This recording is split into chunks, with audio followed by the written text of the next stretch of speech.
Alright guys, I'm going to try to make the best of this review. I'm going to do it right here in front of you. Hopefully this is good enough. So, question 1 and question 2 and question 3 are going to be about this graph right here. So, question 1 is going to be what's the slope? Okay, how do you find the slope? For this one, you need to find 2 points. The first point you find is 0, 3. So that's the first point you find. So you find 0, 3, and that's the first one you found. The second one you find, let me see here, is going to be 3, 4. So that's 3, 4. So now I have 2 points, and that's enough to find the slope. So you subtract the y's. So 3 minus 4 gives you negative 1. That goes on the top. So I'm done with these numbers. Then I do 0 minus 3, which gives me negative 3, which simplifies to 1 over 3. So that's the slope. The next question is, question 2 is, what is the y-intercept? Well, the y-intercept is where this line intersects with the y line, which right here, it's 0, 3. So it's 3 is where the y-intercept is. So the y-intercept is 3. Okay? And the slope is 1 over 3. So that's question 1 and question 2. Now question 3 gives you a brand new graph, but you're going to be doing the same thing because it says, what's the slope-intercept form?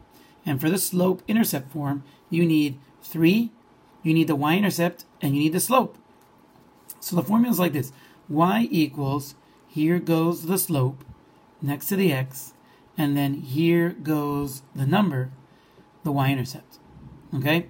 So for this one, the slope is 1/3 x, and that's a positive 3, so it's going to be plus 3. So that's our thing right there. That's our slope-intercept form. Okay? So for question 1, it's going to say, what's the slope? For question 2, it's going to say, what's the y-intercept?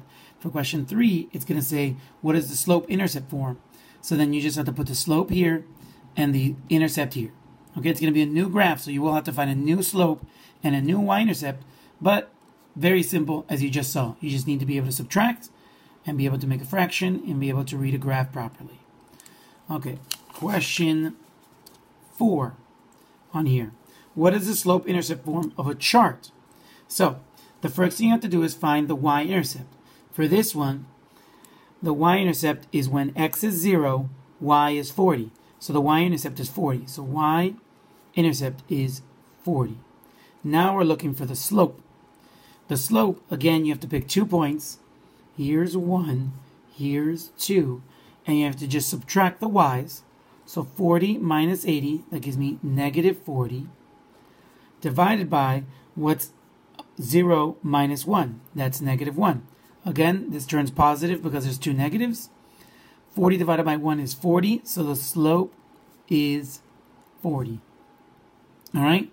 So now we know the y-intercept is 40 and the slope is 40. So to write the formula, it's y equals the slope, 40, x, positive 40, plus 40. That's my slope-intercept for a chart. You could have chosen these 2 points, these 2 points, these 2 points, any 2 points, subtracted the y's, then subtracted the x's, and you would have gotten the same answer. Okay? If you want to subtract 80 minus 40, then you have to subtract 1 minus 0. But if you want to do it that order, you can. But whatever order you decide on going is the one you have to stick to. Okay? For this stuff. Alright, so the next question that comes up for 5 and 6 is, I wrote a quick sentence here, very scribbly scrambly, so deal, I'm so sorry. There's a story, and then here we go. So I wake up tired, but awake. I wake up tired, but awake. Then I really wake up at work. Then after I'm tired, then I sleep. So I'm tired. I wake up. So he wakes up, but he's still tired, right? So he starts to get up. Then at work, he's like really woken up. So he goes up a lot more. So that was the first part of the story. This is the second part of the story. Then after work, he starts to get real tired, right? Then after he goes to sleep, oh, this fell. That was my bad. There we go. And we're back on, right? There we go. So, again, let's start here. I woke up and I was still tired, but I was awake. Then at work, I went really high up because I woke up. Then I fell asleep. I'm starting to get tired. And then at the end of the day, I go to sleep. So that's me making the graph of the story that's being described here. Okay? That's for 5 and 6. I'm giving you a story and you have to make a little graph for it. Now for 7 and 8, I draw you a graph and you tell me a story. So for this one says distance from home, and this is the time driving. So you're driving. So how I would write this story, I'd be like, okay, so you started the car and then you started to drive, and then it's probably a red light. We waited at the red light. Then you started to drive, you started to accelerate, then another red light. Then you started to drive, and now you keep on going because there's no red lights.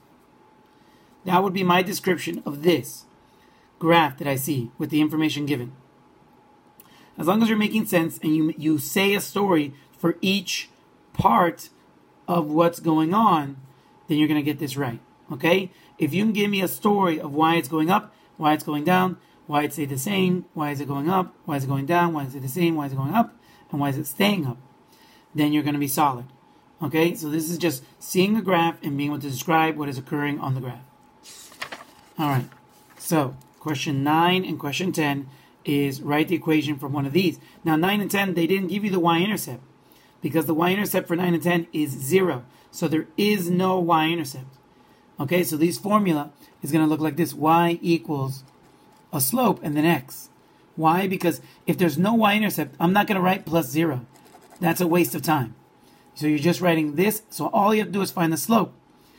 And when a chart is 0, 0, when the y-intercept is 0, that means that there's a shortcut. You don't have to do any subtraction. All you have to do is divide y divided by x.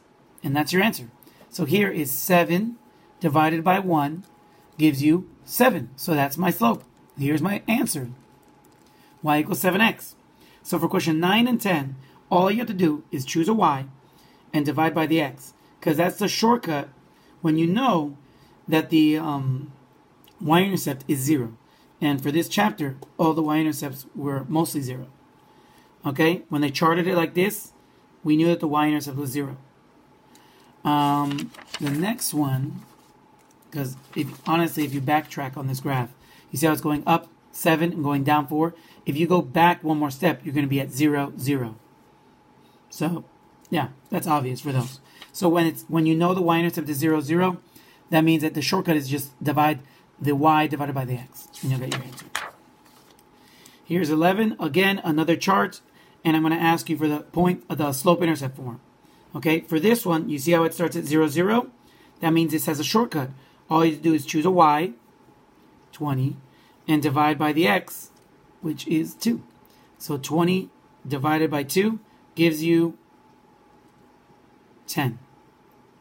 So the slope is 10. So the formula is y equals 10x. There it is. Okay? Now, if it's not there, then you have to give let's say it started at 10 and it went that way too. Right? So let's say it started at 10. That means you have to find the y-intercept, and that would be 10. So this would be y equals, and that would be 10, right? And then you'd have to find the slope. Let's pretend you find the slope, and it's also 10. So this would be 10x plus 10, and that would be your slope. Okay, so if it starts on 0, you know that you're just writing one of these simple, easy ones. But if it starts off of y, again, you have to find the slope by finding 2 points and then doing the y minus y divided by x minus x formula. Alright, I hope that was helpful. Sorry about the camera falling. Good luck, guys.